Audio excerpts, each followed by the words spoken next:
Vuestra venia, mi capitán, solo un momento. Se carabina por la guitarra, atácame a mí. Y oirán amigos estas canciones del campamento, frente por frente de las trincheras Paraguarí.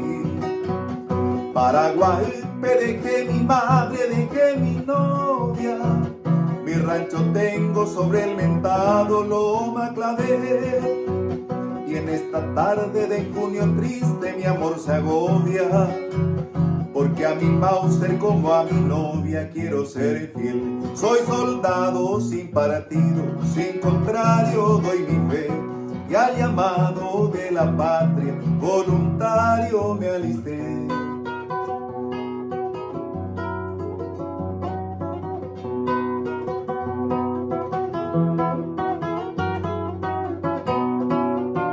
Soy voluntario porque me ofende que con traiciones haga fortuna de sangre y oro la mala fe.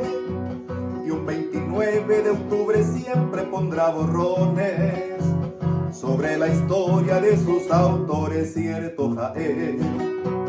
Por eso vengo retando al tigre para el combate, con generoso, noble entusiasmo casi febril.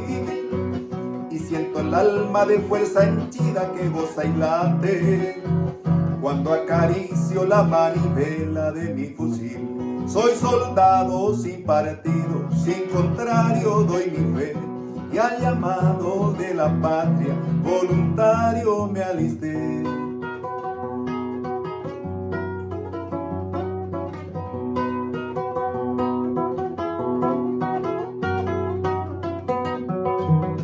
Allá se avista sobre la loma tropa enemiga, que era en suspenso dulce rajeo del Baracá. Eyuche Mauser, adiós Gabriela, mi rubia amiga. Llamando un bane ya triunfadero mi capitán.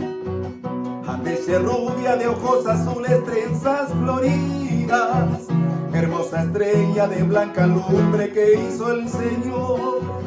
Tenga presente si del combate salgo con vida, me iré entonces para abrazarte ebrio de amor.